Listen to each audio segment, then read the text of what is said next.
Hello YouTube, this is Talladega Knight here with another World of Warships videos. So I decided to try taking my Fuso into the ranked battles. I'm really enjoying this new ranked thing, and this is one of my first ranked matches, and one of my only tier 5 battleships that I have. I worked initially, this was my first line that I went up, was the Japanese battleships, and then I got to this one, and I just did not like this ship. I had a really hard time getting it down, and so I kind of gave up on it until the ranked season came up, and I was like, oh, I haven't tried this ship in a while. Let's see if anything's happened. And I think they must have patched it a bit, or maybe I just had a good game. But I feel like it's a much better ship than it used to be. This is obviously the Fuso, which is basically a bunch of guns put in the water that you can't use unless you're almost directly broadside to whatever you're firing at. The nice thing is you have a lot of guns. They're all 14-inch guns with decent range.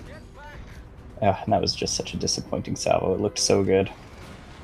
But the dispersion is supposedly good on these things, but man, does it seem to troll you all the time. So you'll see, I kind of don't know what range to fight this ship at, because it can shoot fairly far, but it seems to have this dispersion that makes you want to go close, but it has armor that makes you want to be far away, so you kind of go back and forth. Anyway, got a nice broadside shot at the New Mexico over there, and I don't even think he knows what's coming, and bam. One penetration, but it happens to be a citadel. Putting us on the map for the game. And now, I'm being a little aggressive, and this is how I want to play in battleships. I want to be the one up front taking the big salvos so that my cruiser friends don't have to. I don't necessarily think I should be the one that has to cap all of the control points, but I do like to be the one leading the charge, and especially on this small ranked map where I can give my broadside of huge amounts of guns to bear over on the B point.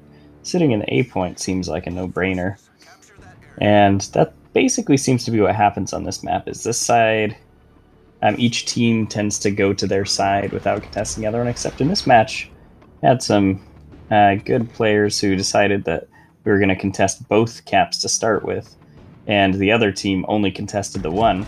So we start out contesting the B cap, and it takes us a little longer to get the A cap, but oh man, that was a nice salvo. Again, against this Queen Elizabeth.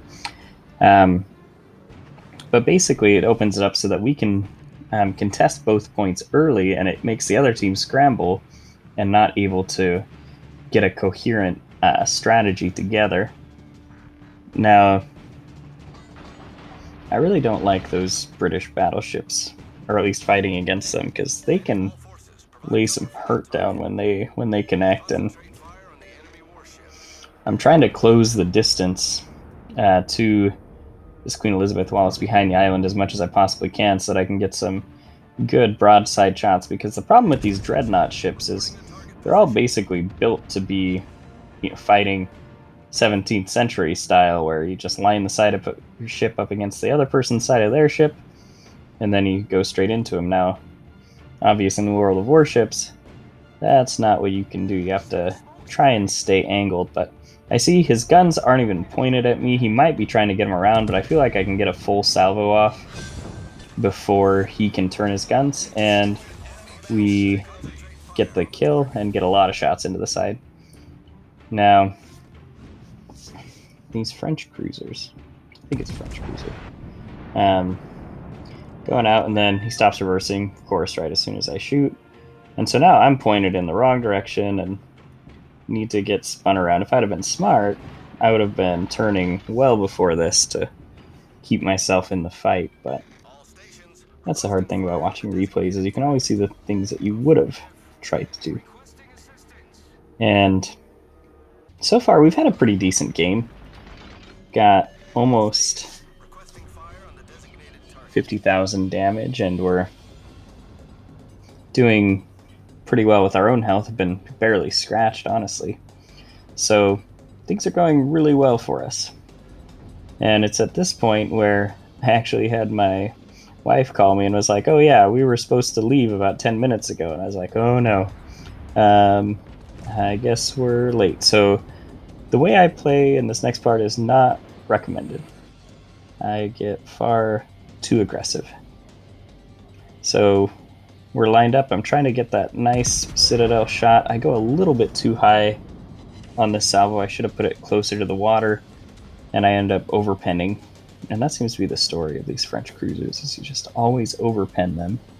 And I had another game, which I might post, but basically sent about four salvos of AP with, about, I don't know, 12 overpens and no hits. Very frustrating.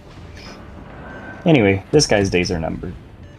We get one more salvo off, and there's kill number 2. Unfortunately, he left some presents for us, which I probably should have been ready for. He was broadside facing that way, and I take 2 of them.